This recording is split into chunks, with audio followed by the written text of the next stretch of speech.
I am going to take this time to convince you to do something. You're going to resist it at first. In fact, you might just turn this episode off as soon as I tell you what it is. You will chuckle to yourself and say, oh, heck no, I'm not doing that. How do I know? Because I've been doing it for 20 years and everyone makes fun of me. And I know very few players that do this, but ones that do it, oh man, there's something so special about them. Not only that, they actually improve. Did you hear what I said? They actually improve. All right, raise your hand if you've been playing golf for 10 plus years and see very little improvement in your game. You figure out something and something else goes to crap, and it's always a teeter-tottering act, like a friggin' seesaw. Up and down, it goes nowhere. I want to convince you that doing this thing that I'm going to mention, will take you in a whole new direction in your game.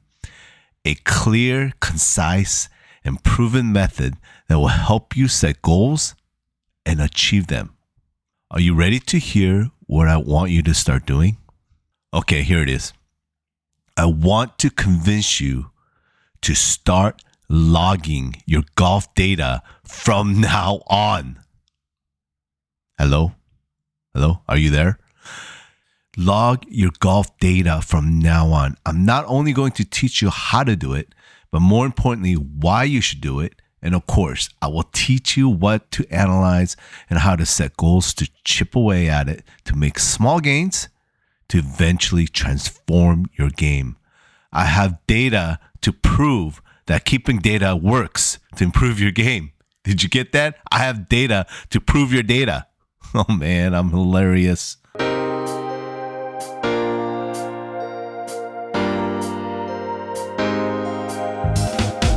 Hey, this is Hanju Lee, and you're listening to Better Golf Academy. I'm here to share the best secrets of improving your score without mechanical swing tips. It's all about strategy and your mental game. So are you ready? All right, let's go.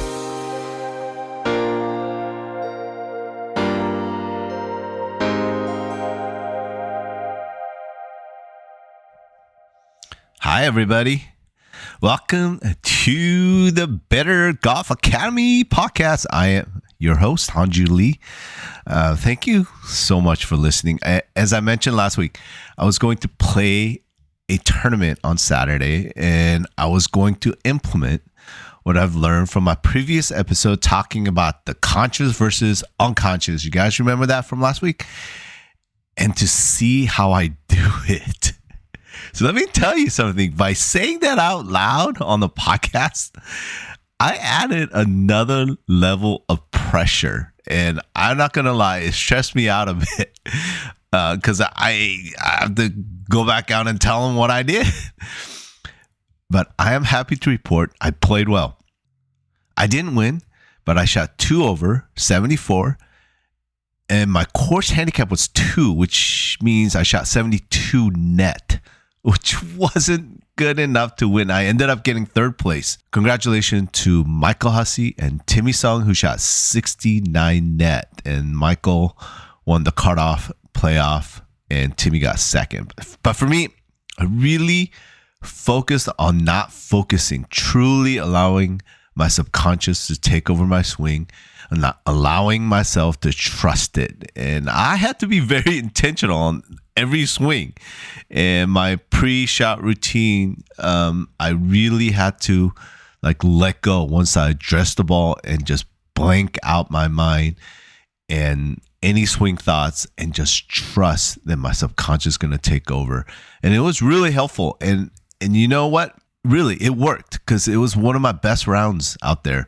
So if you get a chance, check out episode 17, Mastering Your Subconscious Mind. Okay, let's get back to logging your data. All right, let's talk about it. For most of you that follow the PGA Tour, I know you heard the name Matt Fitzpatrick. What has he done? Oh, I don't know. Won the U.S. Amateur at 19 years old. Oh, I don't know. Made the Ryder Cup team at age 22. maybe, I don't know, won a major championship. Have you heard of the U.S. Open? Yeah, he won the U.S. Open in 2022.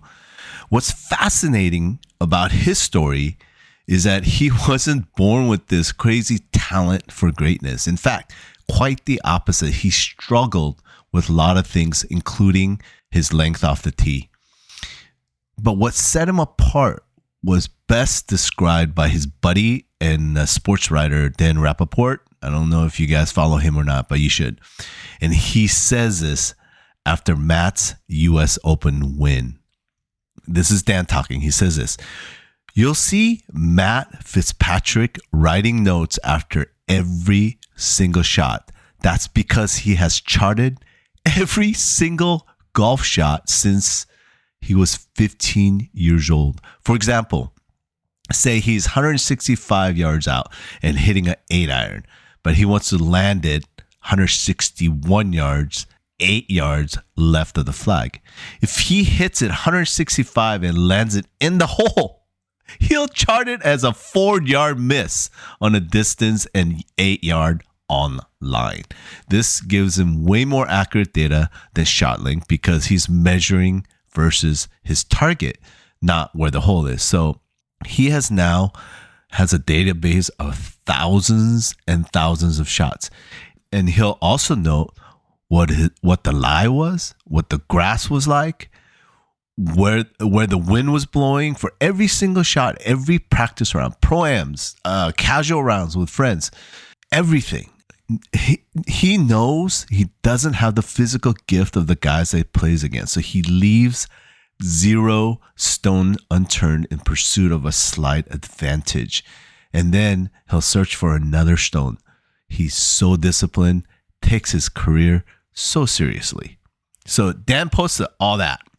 It's kind of chopped up on the Twitter or X, but I copy pasted it and I'm reading it out loud right now.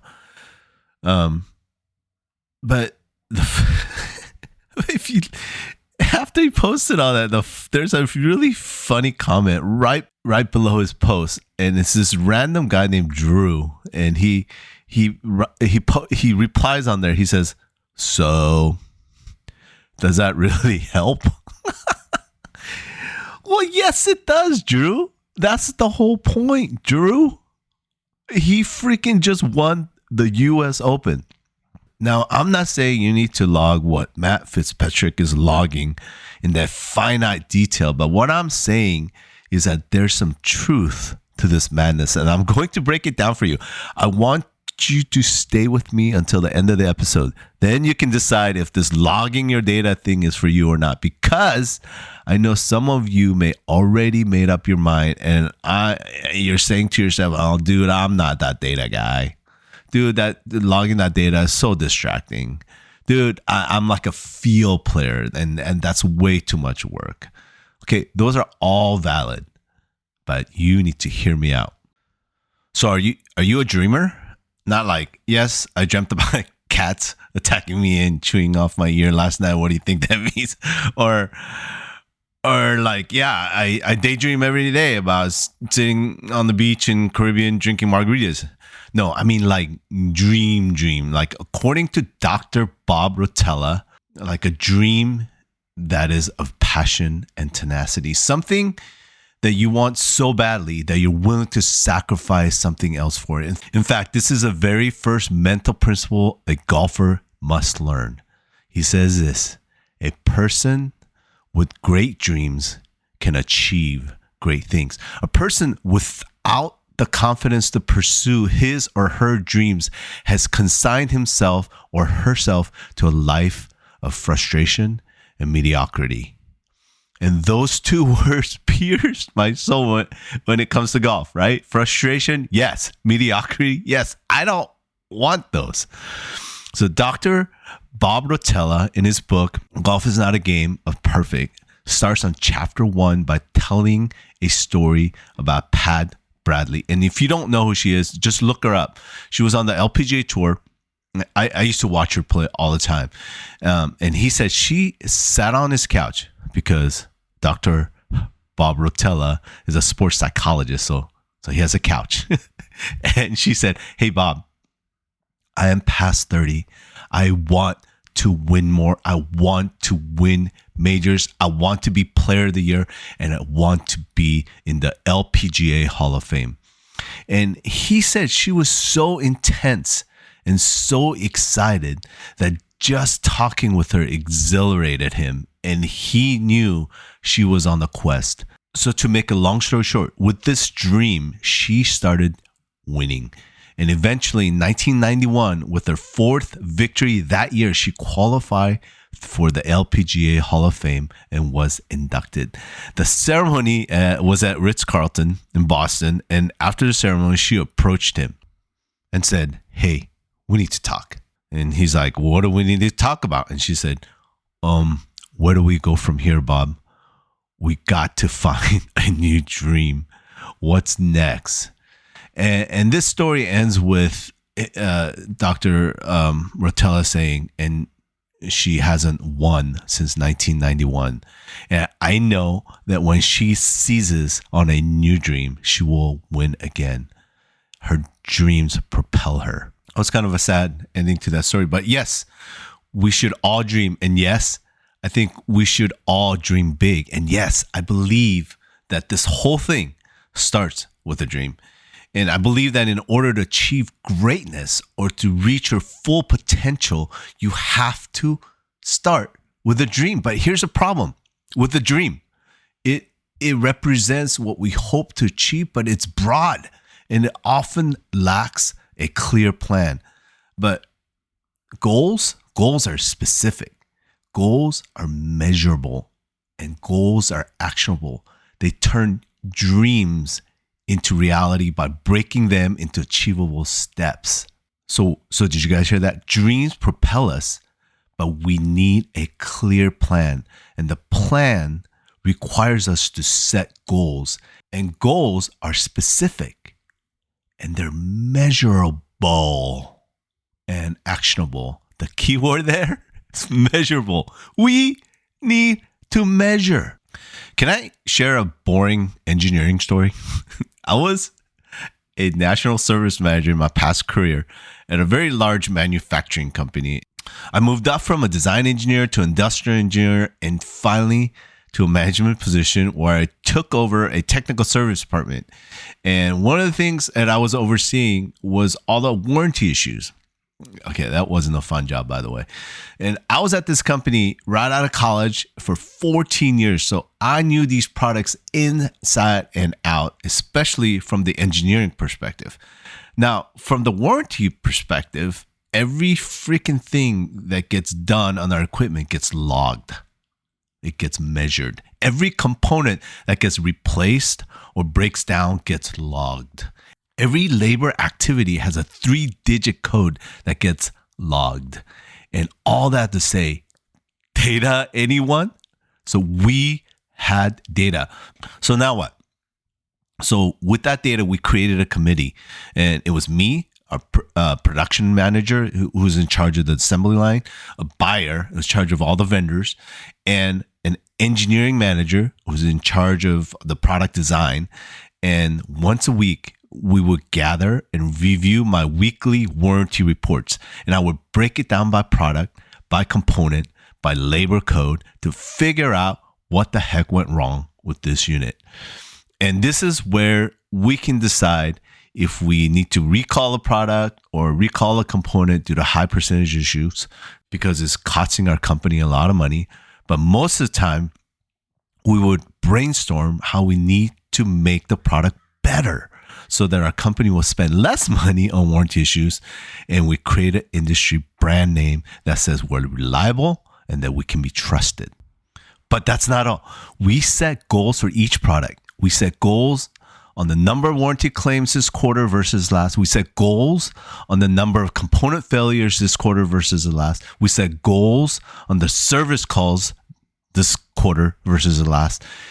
These beautifully designed charts and graphs that I designed, by the way, were all over the offices and on my bulletin board, and they were refreshed, revisited, and reanalyzed week after week. And we had a very specific goal. We measure them and we took continuous action in fixing them. In fact, we had this geeky saying to ourselves all the time: if you can't measure it, you can't improve it. And some of us took it to another geek level and we said this to ourselves: if you can't measure it, bro, does it even exist? So let me summarize what I said so far. Why should you log your golf data? Because it all starts with a dream. But the problem is that our dreams are awesome and we can visualize it, but it's too broad and it lacks a clear plan. Dreams like, I want to be a scratch golfer, or I want to win the club championship at my club this year, or I want to make it on the high school golf team, or I want to get a golf scholarship to my favorite college, or I want to finally break 80, or I want to play on the PGA Tour and win the Masters, or I want to be inducted in the LPGA Hall of Fame. Can you see it? Yes, it's easy to visualize. You're hoisting the trophy and making millions and millions of dollars, but the dream is too broad and it lacks a clear plan. So we have to break down our dreams into goals. But in order to reach our goals, it has to be three things. It has to be very specific, it has to be measurable, and it has to be actionable. And one of the ways to measure our data is to start logging our data. We need to start our database of our shots. That is our first step. Are you convinced yet? No? Okay. Okay, hear this. Did you know that most golfers think that they know their weaknesses? But they don't. If you ask why they shot such a horrible score today, they'll tell you in general what happened. Well, I had 2 blow-up holes today. I had a triple on the par 5 and a double on the par 3 with that water in the front. Most likely, their conclusion is that golf is hard and sometimes you make good swings, but sometimes you just make bad swings and bad mistakes, and those mistakes are costly. It is what it is. So they go home, they lay on the couch, they feel bad about their horrible day, and next thing you know, they're back on the course again, hoping they won't make the same tragic mistakes and hope to score a bit better, and they don't. And multiply this scenario times 10 years, and they haven't learned or gained a thing. Now, imagine a player who continues to log and analyze their game. They diligently take the time to mark each shot, and after a few rounds, they start seeing a pattern. Then they make a strategic plan to work on that very thing that's causing that negative pattern. And not only that, they set a goal to eliminate it. They work on it day and night, improve it bit by bit, keep tracking it, keep working on it, keep tracking it, keep working on it until they've eliminated the pattern. Okay, now, then they move on to the next pattern. So you see, this is how you improve. Can this be done without actually logging, setting goals, and working on them? I wouldn't know. I've just never randomly, without a plan, just improved. And if I did, I certainly don't know about it. And everything I've done to improve my game was pretty intentional. So now if you're a little bit warming up to the idea, you're probably asking, well, what should I log? What should I keep track of? Let me know what you kept track of that has helped you over the years. And I would say just typical things, right? Fairways, percentage greens, regulation, putting distance, number of putts, approach shot distance, what club you hit and those distances, percentage saves out of the bunker, how many penalties have you got, those typical things that you would log. But I developed a quick method to mark these after each hole on the golf journal that fits in my back pocket. And I created a database to log it in after the round when I get home. And I'm a bit of an old school, so I like those log database printed. And I keep it in my binder that gives me a visual goal to track and analyze easily, like in my engineering days, right? Plastered all over the bulletin board. And if you are interested in what I use, how I log and what the printout looks like, go to bettergolfacademy.com/log, LOG. And I will release all that information to you. And honestly, I think you're going to love it. Okay. Then now that I'm logging and analyzing my data, what goals do I need to set for myself to make the biggest impact on improving my score? Okay, what a great question. Let's go to one of the most authoritative voices in this matter. How about Hank Haney and Tiger Woods duo? As you know, Hank Haney was Tiger Woods' former coach, and they have both emphasized the importance of setting goals to drive improvement in golf. And Tiger Woods has consistently demonstrated a commitment to a continuous improvement. Even at his peak of his career, he famously overhauled his entire swing multiple times, showing his belief in embracing change to achieve long-term success. So what are these goals? He employed a 5-part system to track and lower his scores, which included, number 1, no double bogeys. You have to avoid double bogeys to minimize score damage. Number 2, no 3 putts. You must eliminate 3 putts to improve putting efficiency. Number 3, no blowups. You must maintain composure to prevent high scoring holes. Number 4, no bogeys on par 5s. You must capitalize on par 5 opportunities. And number 5, no bogeys with 9 iron or less approach shots, ensuring precision with short irons. The structured approach allowed him to set clear, actionable goals for each round. And you know what Hank Haney believes and still does to this very day? He emphasizes the necessity of proper diagnosis to create an effective improvement plan. He advises golfers to thoroughly assess their game, identify specific weaknesses, and then develop a structured plan to address these areas. And Haney believes that without this diagnostic approach, it is impossible to make meaningful progress.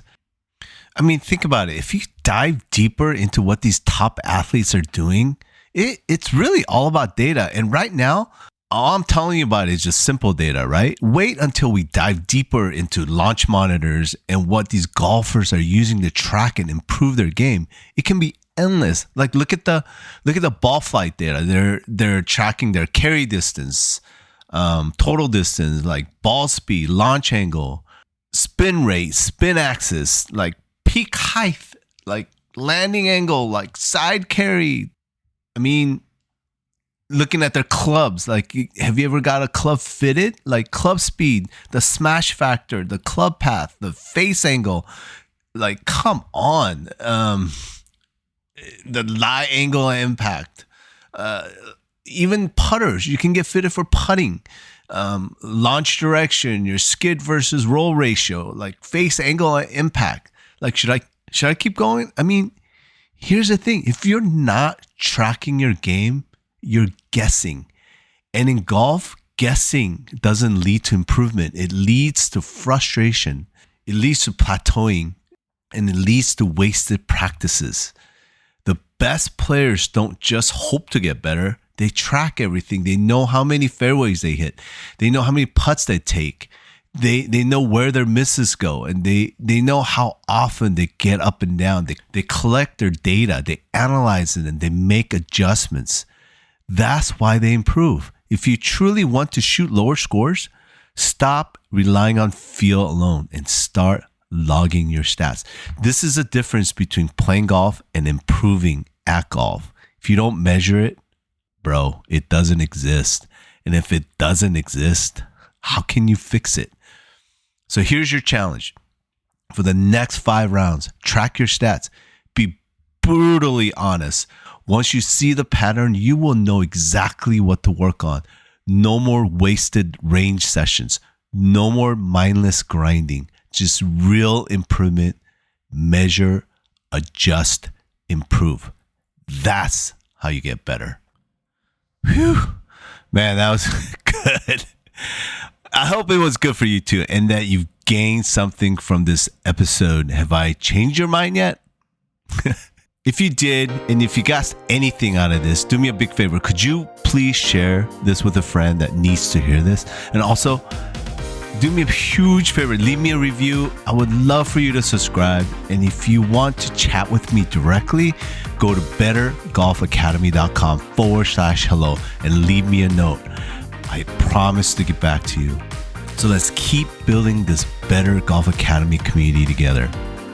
But in the meantime, thank you so much for listening to Better Golf Academy podcast. I really appreciate you being here. Be awesome, and bye for now.